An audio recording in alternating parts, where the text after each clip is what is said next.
बैंकों का ही जोश है। इनफैक्ट बैंक्स ने इस रैली की शुरुआत इस हफ्ते की थी और होपफुली समाप्ति इस हफ्ते की भी बैंकिंग काउंटर्स में जो तेजी है उसी के बल पर रहेगी।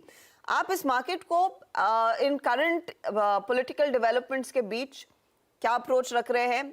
कितनी अग्रेसिव तेजी की तरफ है? देखिए, जैसा आपने कहा कि बैंक निफ्टी इस मंथ फर्स्ट 10-15 डेज काफी अच्छा रैली करा है। अगर आपने लास्ट 6-7 मंथ्स देखा होगा तो बैंक निफ्टी ने काफी अंडर परफॉर्म भी करा था। सो अराउंड 10% अंडर परफॉर्मेंस था बैंक निफ्टी का निफ्टी के कंपैरिजन में। सो थोड़ा सा कैचअप हो रहा है। और मार्केट्स में देखिए, लोकल फैक्टर्स और ग्लोबल फैक्टर्स में लोकल फैक्टर्स थोड़े स्टेबलाइज हो गए, क्योंकि फॉर एग्जांपल लास्ट टाइम 2019 में अनसर्टेनिटी था कि what will happen to elections. इस बार तीनों स्टेट्स के बाद वो अनसर्टेनिटी काफी कम हो गया है। सो इसीलिए जो रैली आपको दिख रहा है पॉसिबली उसी के चलते हो रहा है। अ, इस मार्केट सिनेरियो में इट इज एडवाइजेबल कि आप प्राइस को फोकस ना करें कि निफ्टी 21 जाएगा कि 21,500 जाएगा। बहुत स्ट्रांग मोमेंटम है। जब तक वो मोमेंटम टूटता नहीं है, हमारा एडवाइस यही है कि आप फ्लो के साथ चले। जो हमारा फंड है, जो हमारा मेन फ्लैगशिप फंड है, we call it the Windows long short fund. उस पे हमारा मैंडेट स्लाइटली डिफरेंट है। उस पे हमारा मैंडेट है कि स्टेबल रिटर्न्स दें, आप लो रिस्क पे दें, तो उसमें हम लोग उतनी तेजी नहीं खेलते। बट अदरवाइज फैक्टर्स तो दिखा रहे हैं कि मार्केट का गिरना थोड़ा मुश्किल ही लग रहा है। फंड में इतनी तेजी नहीं खेलते तो फिर रिटर्न्स कैसे बनते हैं नंदिक? कहाँ दाव लगाते हैं आप लोग? नहीं तो हम लोग क्या करते हैं ना, we are comparing ourselves to a debt plus fund. So हम बोल रहे हैं जो डेट फंड्स आपको देते हैं हमारा फ्लैगशिप फंड, उससे हम आपको बेटर रिटर्न्स देंगे एट कंपेरेबल रिस्क लेवल्स। तो हम लोग ऑप्शंस में काफी एक्टिव है, बट स्टॉक ऑप्शंस में हम लोग इतने एक्टिव नहीं है। हम लोग इंडेक्स ऑप्शंस खेलते हैं। The reason is liquidity. वहाँ इतने हाई वॉल्यूम्स है कि 1,000-2,000 क्रोर्स पोजीशंस अगर आपको बनाने हैं तो position building, profit booking, loss booking काफी इजी हो जाता है। तो इसलिए हम लोग मेनली इंडेक्स लेवल पोजीशंस करते हैं, और हम लोग normally too much of directional positions नहीं लेते हैं। So we do a combination of buy options and sell options, और फिर उसके साथ जितने भी स्टेबल रिटर्न्स बनते हैं, investors are happy with that.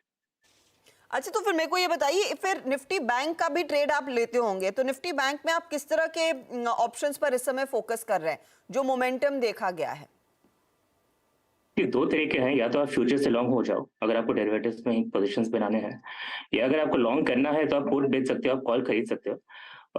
At this point of time हमें लग रहा है कि पुट के प्रीमियम्स थोड़े लो है।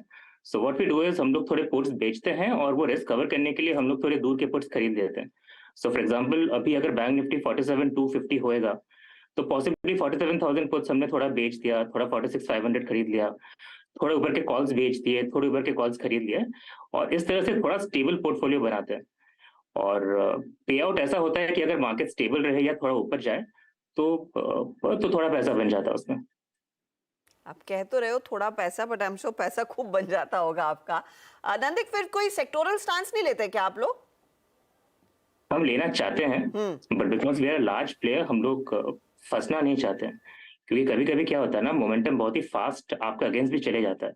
सो उसीलिए हम लोग mainly Nifty, bank Nifty, mid cap index, fin services index, जितने भी इंडेक्स के आप डेरिवेटिव्स है, ऑप्शंस है, हम लोग नॉर्मली अपने पोजीशंस, बड़े पोजीशंस उसी में बनाते हैं, क्योंकि उसमें पोजीशन बिल्डिंग और पोजीशन कटिंग काफी इजी हो जाता है। स्टॉक्स में क्या है ना कि liquidity could be a problem अगर आपका साइज थोड़ा बड़ा हो, तो इसलिए हम लोग स्टॉक्स में उतने पोजीशंस लेते नहीं है। कंप्लीटली अंडरस्टैंड, क्योंकि आपका स्टांस ही वैसा है, लेकिन आप लोग आई एम श्योर देखते हैं कि क्या हो रहा है, चाहे वो एचडीएफसी बैंक हो, आईसीआईसीआई बैंक हो एंड द लाइक्स।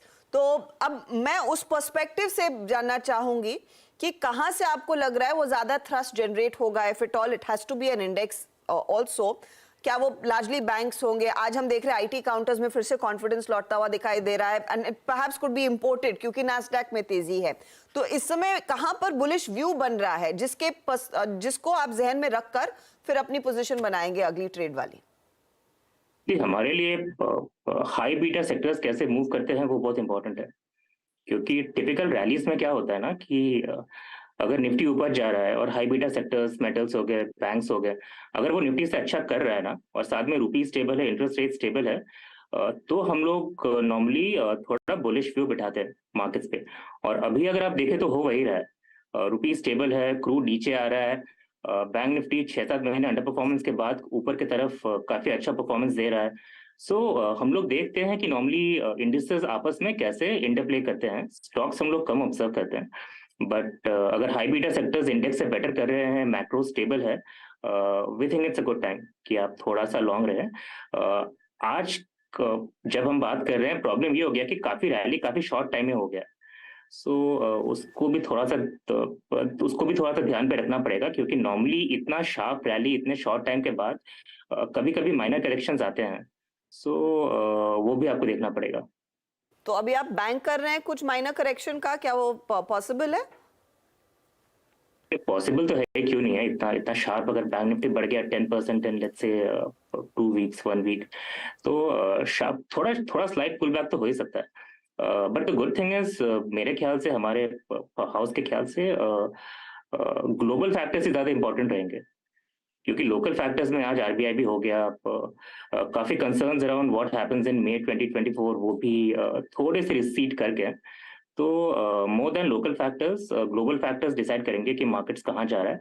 और अगर ग्लोबल फैक्टर्स स्टेबल रहे, so no news is good news. अगर वहां से कोई खराब न्यूज नहीं आता है तो शायद मार्केट्स नीचे ना आए। ऊपर जाए कि ना जाए वो एक सेकेंडरी इशू है, बट अगर ग्लोबल से कुछ बैड न्यूज नहीं आता है, तो शायद मार्केट्स नीचे ना जाए। इस तरह की तेजी में नॉर्मली आपको कोई ट्रिगर चाहिए, just because valuations have gone up market नीचे नहीं आता है, कुछ एक ट्रिगर चाहिए। वो ट्रिगर मुझे लोकल दिखता नहीं है। सो मान लीजिए कुछ वापस इसराइल हमस में हो गया, कुछ यूक्रेन रशिया के बीच कुछ हो गया, तो वो ट्रिगर हो सके। बट अगर कुछ नहीं हो रहा है, तो शायद मार्केट इसी लेवल्स पे या ऊपर ही जाए।